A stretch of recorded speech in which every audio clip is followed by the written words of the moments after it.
राधा राधांश किं तस्य शेषम् मेरे तो आधार राधा के चरणारविंदो मेरे तो आधार श्री राधा के चरणारविंदो मेरे तो आधार श्री राधा के चरणारविंदो मेरे तो आधार श्री राधा के चरणारविंदो।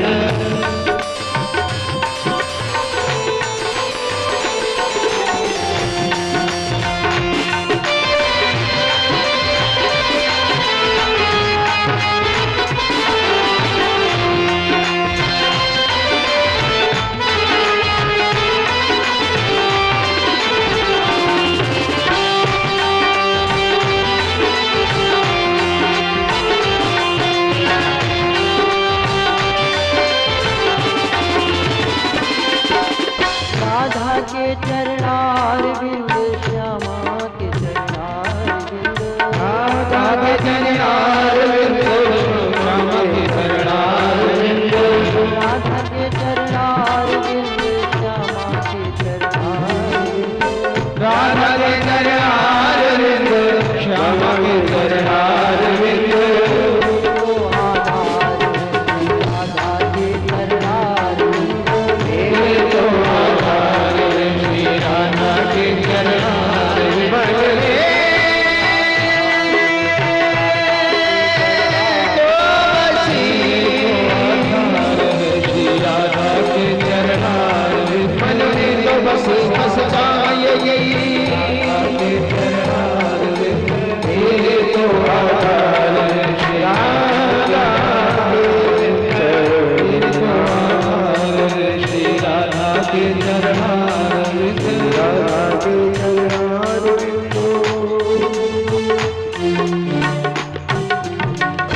बोलिए राधा रानी सरकार की जय। पावन पुनीत भागवत कथा रसिक श्रद्धालु भक्त वृंद, श्रद्धा एवं ममतामयी माताएं अनुसूया, द्रौपदी, सत्यवती इत्यादि आदर्श नारियों के पद चिन्हों पर चलने वाली बहनें एवं ध्रुव तथा प्रहलाद जैसे बच्चे, आइए प्रीति स्कंध की कथा का स्वर लाभ प्राप्त करते हैं।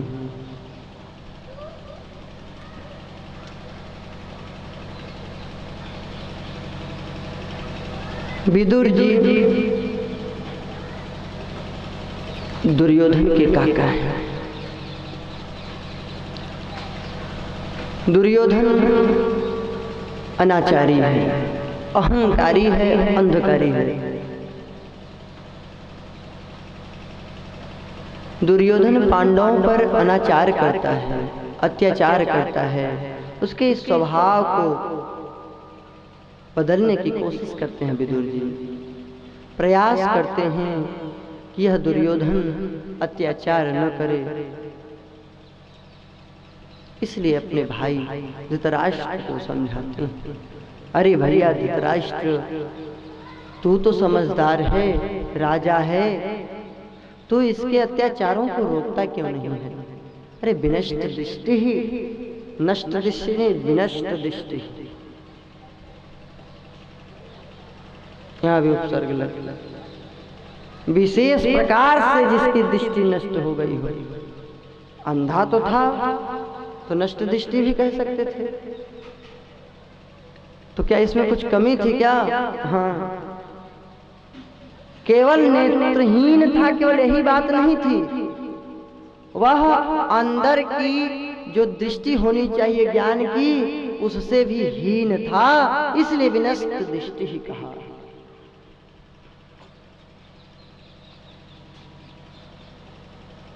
क्या बिल्कुल तेरे ज्ञान के नेत्र समाप्त हो गए हैं? अरे एक को त्याग देने से यदि कुल की मर्यादा बचती हो तो उसका त्याग कर देना चाहिए। विदुर जी ने विदुर नीति में लिखा है, त्यजेत एकम कुलस्यार्थे ग्रामस्यार्थे कुलम त्यजेत ग्रामम जनपदस्यार्थे आत्म्यर्थे पृथ्वीम त्यजेत। कुल की मर्यादा की रक्षा के लिए यदि एक का त्याग करना पड़े तो त्याग देनी चाहिए। और पूरे गांव की यदि मर्यादा एक कुल को छोड़ने में बचती हो उसको छोड़ देना चाहिए। ग्रामम जनपदस्यार्थे, अगर पूरे जनपद की भलाई एक गांव को त्याग देने में है तो उसका त्याग कर देना चाहिए। आत्मीयर्थे पृथ्वीम त्यजेत, और भगवत प्राप्ति चाहिए, भक्ति चाहिए। अपना कल्याण चाहते हो, अपने कल्याण के लिए पूरे संसार को छोड़ना पड़े तो छोड़ देनी चाहिए। विदुर जी समझाएं कि दुष्ट है, कुल की मर्यादा इससे नष्ट हो रही है, इसलिए एक दुर्योधन को छोड़ने से भाई पूरे कौरव वंश का कल्याण होना है, तो इसको छोड़ दो। तभी दुर्योधन बोल पड़ा, इस दुष्ट को किसने कहा है सभा में बोलने के लिए? खाता तो यहाँ की है, गाता पांडवों की है, इसको यहाँ से निकाल के बाहर कर दो। सही बात जिस किसी को अच्छी नहीं लगती, सत्य को पचाना बहुत मुश्किल है। बुरी बात सबको अच्छी लगती है। हाँ, बड़ा अच्छा खेल रहा है, बहुत अच्छा, ठीक है, पढ़ाई लिखाई छोड़ दे, बड़ा प्रसन्न होगा, हाँ और खेलेगा, शाबाश, और अच्छे से फिल्म देखा करो, पढ़ाई लिखाई बेकार है, बड़ा अच्छा लगता है। नाच नौटंकी देखने में कितना आनंद आता है। हाँ, कहीं कथा सुनने के लिए नहीं कह देना, पढ़ने के लिए नहीं कह देना, माता पिता के पैर छूने के लिए नहीं कह देना, बड़ों का आदर करने के लिए नहीं कह देना, बहुत बुरा लगता है। सत्य भी बात हो और बड़ी मीठी लगे, ये कोई जरूरी नहीं है। हाँ,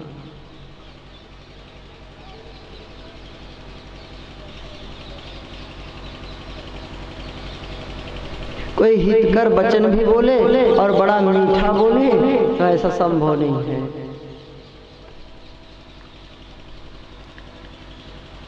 दुर्योधन नाराज है, हितकर वचन काहे को अच्छा लगे उसको, सभा से निकालो। विदुर जी ने कहा निकालने की जरूरत नहीं है बेटा, जिस सभा में बड़ों का आदर नहीं होता, श्रेष्ठ पुरुषों का अपमान होता है, उस सभा को मैं खुद ही त्याग के चला जाता हूँ। विदुर जी उस सभा का त्याग किए हैं, उस राज्य का त्याग किए हैं और निकल गए।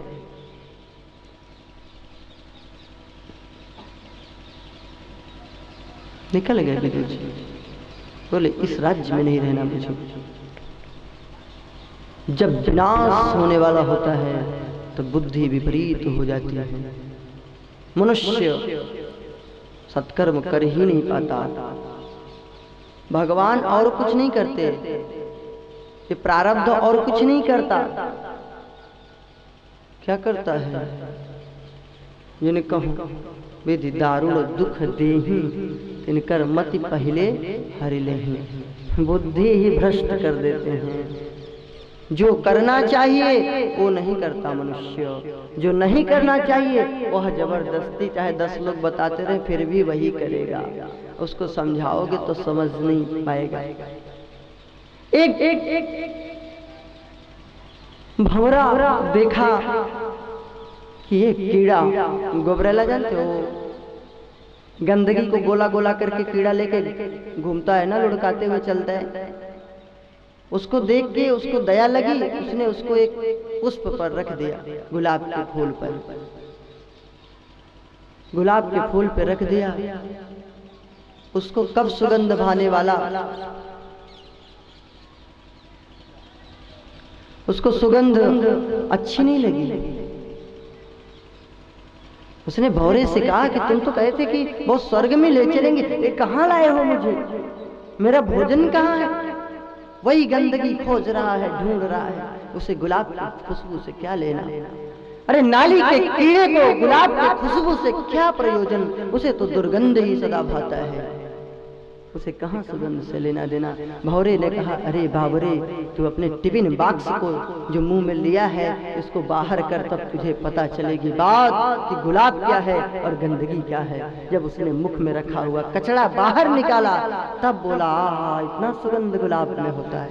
तो अपने अंदर जो गंदगी, वासनाएं, पागलपन, मदहोशी, हम लोग साधु को पागल समझते हैं, लेकिन वास्तव में सभी पागल हैं। जो करना चाहिए वो नहीं करते, जो सुनना चाहिए वो कभी नहीं सुनते। हाँ, लगाए कान में ईयरफोन, ट्रेन में चलो देखो, रात में 4 बज रहा है, ब्रह्म मुहूर्त है, तो भी फिल्मी पिक्चर चल रहा है, गाने चल रहे हैं।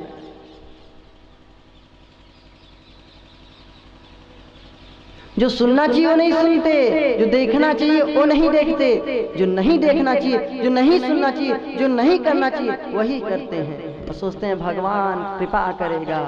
भगवान कृपा नहीं करता। तुम जब अपना कृपा नहीं करोगे तो भगवान तुम्हारा कल्याण नहीं कर सकता, कभी नहीं करेगा। और जो गंदगी में है ना, उसको कितना भी ऊपर उठाओ वो उठना ही नहीं चाहता। एक बार प्रहलाद जी को बोला गया कि जाओ, जितने भी तड़प रहे हैं जीव उनको लाओ बैकुंठ में। प्रहलाद जी, आदेश देता हूं तुम्हें। प्रहलाद जी ने सबसे कहा, भाई चलोगे? कोई चलने के लिए तैयार नहीं। दुनिया भर के काम बताते हैं लोग कि अभी तो पुत्र हैं, अभी तो पत्नी है, अभी तो ये हैं, अभी तो वो हैं, कोई जाने को तैयार नहीं। देखिए, एक सूअर पड़ा नाले में लौट रहा था, सोचे शायद ये चले, ये तड़प रहा है। प्रहलाद जी बोले, क्यों सूकर, चलेगा वैकुंठ? सूकर ने कहा, क्या रखा है वैकुंठ में? कहे, सब कुछ है, सारी सुख सुविधा है, क्या चाहिए तुम्हें बोलो। बोले, मेरा भोजन मिलेगा। हाँ, तेरी की क्या सोच है उसकी। वैकुंठ में सोच रहा है कि नाले का बदबू मिलेगी, नाले का कीड़ा नाले में ही रहना चाहता है। बोलता है, मेरा भोजन विष्ठा मिलेगा वैकुंठ में। प्रहलाद जी बोले, नहीं मिलेगा, वहां गंदगी नहीं होती।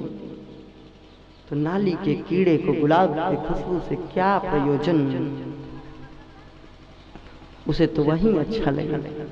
गंदगी में जिया है जो जन्म भर, वो कहाँ स्वर्ग में रहना चाहेगा। उसको कितने भी अच्छी जगह बिठा दो वो तो वही जाएगा, बार बार जाएगा। नहीं विश्वास है तो किसी नाली के कीड़े को उठा के बाहर करके देख लो। तो महाराज, नीच नीचाई न तजे कि तो करे सत्संग। लग रहा है तुलसीदास जी के जीवन में ऐसी घटना घटी होगी कि बहुत लोगों को अच्छी बात बताए होंगे, कष्ट हुआ होगा, तब रोते हुए बोले होंगे, तुलसी चंदन बिटप बसी, बिस नहीं तजत भोजन। तुलसी चंदन बिटप बसी, बिस नहीं तजत भोजन। नीच नीचाई रात दे तो करे सत्संग। तुलसी की तो करे सत्संग। दुष्ट पुरुष नीच जो है, जो जन्मजात दुष्ट है, महाराज कितना भी सत्संग करे, तुलसीदास जी के शब्द कहाँ गलत हो सकते हैं।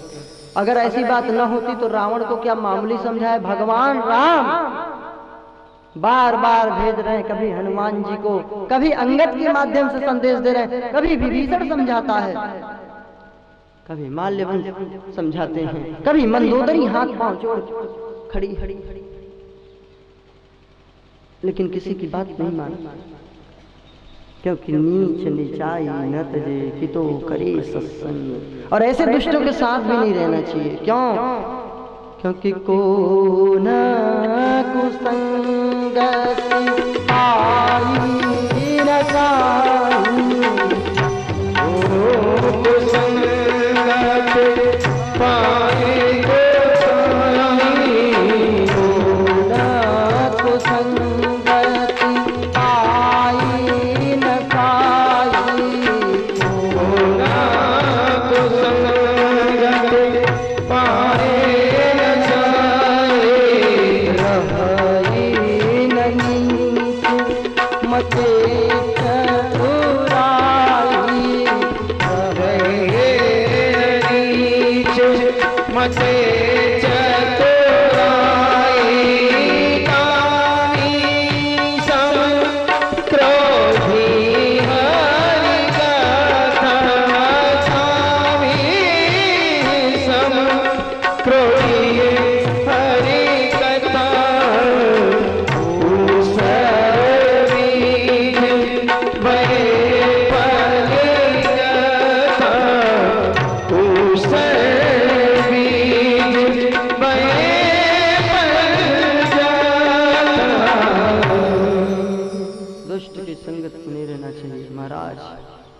इसीलिए विदुर जी दुष्ट दुर्योधन का साथ छोड़ के चले गए, पूरे राज्य भवन के सुख वैभव को छोड़ दिए। वैसे भी सुख वैभव में भी राज्य में रहते हुए भी नहीं रहते थे, जबकि हस्तिनापुर के मंत्री थे, फिर भी कुटिया बना के रहते हैं। धन्य है विदुर जी, महलों में रहने वाले कुटिया